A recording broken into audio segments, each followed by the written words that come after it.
ನಮಸ್ತೆ ಎಲ್ಲರಿಗೂ, welcome back. ಇವತ್ತಿನ ಒಂದು ವಿಡಿಯೋದಲ್ಲಿ ನಾನು ಮಾವಿನಕಾಯಿಯದ್ದು ಉಪ್ಪಿನಕಾಯಿ ಹೇಗೆ ಮಾಡೋದು ಅಂತೇಳಿ ತೋರಿಸ್ತಾ ಇದ್ದೇನೆ. ಇದು ಮಾವಿನಕಾಯಿ 1 ವರ್ಷ ಆಯಿತು ನಾನು ಹಾಗೆ ಉಪ್ಪಲ್ಲಿ ಹಾಕಿಟ್ಟು, ಎಂತಾಗಲಿಲ್ಲ, ತುಂಬ ಗಟ್ಟಿಯಾಗಿ ಉಂಟು. ಇದು ಹೇಗೆ ನಿಮಗೆ ಇಟ್ಕೊಳ್ಬೋದು ಅಂತ ಹೇಳಿ ಕೂಡ ನಾನು ಈ ವಿಡಿಯೋದಲ್ಲಿ ಹೇಳ್ತೇನೆ. ಇದರಲ್ಲಿ 2 ಟೈಪದು ಮಾವು ಉಂಟು. ಒಂದು ಊರಲ್ಲಿ ಸಿಗುವಂತಹ ಕಾಡು ಮಾವು, ಇನ್ನೊಂದು ನಮಗೆ ಶಾಪಲ್ಲಿ ಸಿಗ್ತದಲ್ಲ, ಮಾರ್ಕೆಟಲ್ಲಿ ಎಲ್ಲ ಸೀಸನ್ ಇಲ್ಲದಿರುವಾಗ ಬರುವಂತಹ ಮಾವು. ಇದು ಕೂಡ ಹಾಗೆ ಕಾಯಿ ಮಾವನ್ನು ನಾವು ಉಪ್ಪಲ್ಲಿ ಹಾಕಿಡಬೇಕು. 2 ಕೂಡ ಉಪ್ಪಲ್ಲಿ ಹಾಕಿದೆ. ಕಾಡು ಮಾವನ್ನು 1 ವರ್ಷ ಆಯಿತು ಹಾಕಿ.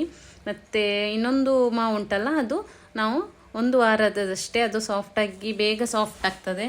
ಅದಕ್ಕೆ ಬೇಕಾಗುವಂತಹ ಇಂಗ್ರೀಡಿಯೆಂಟ್ಸ್ ಏನು ಅಂತ ಹೇಳಿ ನಾನಿಲ್ಲಿ ತೋರಿಸ್ತಾ ಇದ್ದೇನೆ. Let's go on the video.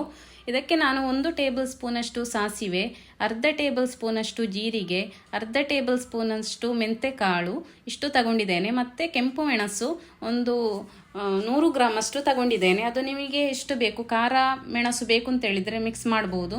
ನಾನೀಗ ಖಾರ ಮೆಣಸನ್ನು ಮಿಕ್ಸ್ ಮಾಡಲಿಲ್ಲ. ಇದನ್ನು ನಾವು ಸ್ವಲ್ಪ ಬಿಸಿ ಮಾಡಬೇಕು.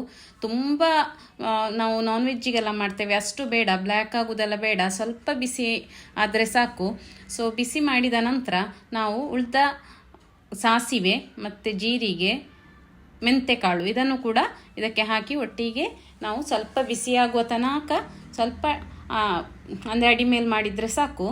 ಅದಾದ ನಂತರ ನಾವು ಅದನ್ನು ಒಂದು ಮಿಕ್ಸಿ ಜಾರಿಗೆ ಹಾಕಬೇಕು.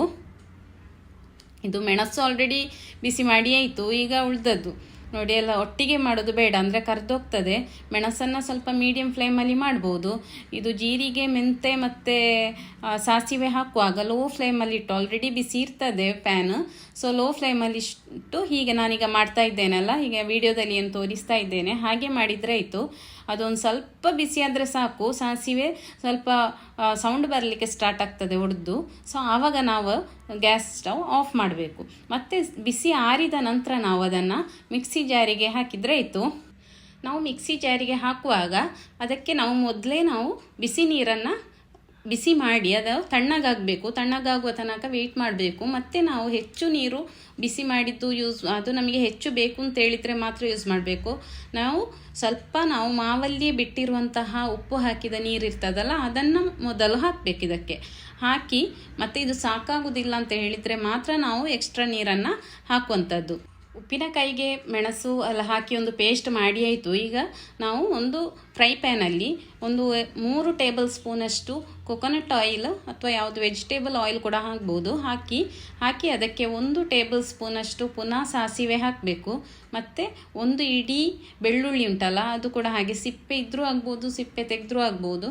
ಮತ್ತು 2 ಟೇಬಲ್ ಸ್ಪೂನಷ್ಟು ಕರಿ ಲೀವ್ಸ್, ಮತ್ತು ಅರ್ಧ ಟೇಬಲ್ ಸ್ಪೂನಷ್ಟು ಜೀರಿಗೆ, ಅರ್ಧ ಟೀ ಸ್ಪೂನಷ್ಟು ಮೆಂತೆ, ಇದು ಕೂಡ ಎಲ್ಲ ಒಟ್ಟಿಗೆ ಮಾಡಿ ಸ್ವಲ್ಪ ಆಯಿಲಲ್ಲಿ ಫ್ರೈ ಮಾಡಿದ ನಂತರ ನಾವು ಬ್ಲೆಂಡ್ ಮಾಡಿಟ್ಟಂತಹ ಪೇಸ್ಟ್ ಏನಿದೆ ಅದನ್ನು ಈ ಆಯಿಲಿಗೆ ಹಾಕಬೇಕು. ನಾವು ಹಾಕುವಾಗ ಲೋ ಫ್ಲೇಮಲ್ಲಿ ಇಡಬೇಕು, ಬೇಯಲಿಕ್ಕೆ ಇಲ್ಲ, ಜಸ್ಟ್ ಒಂದು ಬಿಸಿ ಅಂತ ಮಾತ್ರ ಆಗಲಿಕ್ಕೆ, ಇದರಲ್ಲಿ ಮಿಕ್ಸ್ ಆಗಲಿಕ್ಕೆ ಮಾತ್ರ. ಇದು ಈಗ ನಾನು ಸ್ಟವನ್ನು ಆಫ್ ಮಾಡಿದ್ದೇನೆ. ಆಫ್ ಮಾಡಿ ಎಲ್ಲ ಕೂಡ ಒಟ್ಟಿಗೆ ಸ್ವಲ್ಪ ಮಿಕ್ಸ್ ಮಾಡಿ ನಾವು ಮಾವಿನಕಾಯಿ ಕಟ್ ಮಾಡಿ ಇಟ್ಟಿದ್ದೇವಲ್ಲ ಅದನ್ನು ಆವಾಗಲೇ ಇದಕ್ಕೆ ಮಿಕ್ಸ್ ಮಾಡಿದರೆ ಆಯಿತು. ಇದೆಲ್ಲ ಮಸಾಲೆ ಹಿಡಿಯುವಷ್ಟು ಮಿಕ್ಸ್ ಮಾಡಿದರೆ ಆಯಿತು. ನಾನೀಗ ಕಾಡು ಮಾವನ್ನು ಮೊದಲು ಹಾಕಿದ್ದೇನೆ. ಹಾಕಿ ನಂತರ ನಾನು ಇನ್ನೊಂದು ನಾರ್ಮಲ್ ಮಾವು ಉಂಟಲ್ಲ, ನಾವು ಮಾರ್ಕೆಟಿಂದ ತಗೊಂಡದ್ದು, ಅದನ್ನು ಕೂಡ ಮಿಕ್ಸ್ ಮಾಡಿದ್ದೇನೆ. 2 ಕೂಡ ಒಟ್ಟಿಗೆ, ಅಂದರೆ ಸಪ್ರೇಟ್ ಬೇಡ, ಒಮ್ಮೆ ಸಪ್ರೇಟ್ ಮಾಡುವ ಅಂತ ಮಾಡಿದ್ದು. ಮತ್ತು ಇದರೊಟ್ಟಿಗೆ ನಾನು ಮಿಕ್ಸ್ ಮಾಡಿದ್ದೇನೆ. ಇಷ್ಟೇ ಇರುವಂಥದ್ದು. ತುಂಬ ಟೇಸ್ಟ್ ಸಿಂಪಲ್ಲಾಗಿ ಮಾಡ್ಬೋದು. ಮತ್ತು ನಿಮಗೆ 1 ವರ್ಷದವರೆಗೆ ಕೂಡ ಇದನ್ನು ಹಾಗೆ ಒಂದು ಕಂಟೈನರಲ್ಲಿಟ್ಟು ಮುಚ್ಚಿಟ್ಟು ಇದನ್ನು ಯೂಸ್ ಮಾಡ್ಬೋದು. ಯಾವುದೇ ರೀತಿ ಪ್ರಾಬ್ಲಮ್ ಆಗೋದಿಲ್ಲ. ಸೊ ಈ ರೀತಿಯೊಮ್ಮೆ ಟ್ರೈ ಮಾಡಿ. ನಿಮ್ಮ ಫೀಡ್ಬ್ಯಾಕನ್ನು ಕಮೆಂಟ್ ಬಾಕ್ಸಲ್ಲಿ ಬರೆದು ಹಾಕಲಿಕ್ಕೆ ಮರಿಬೇಡಿ.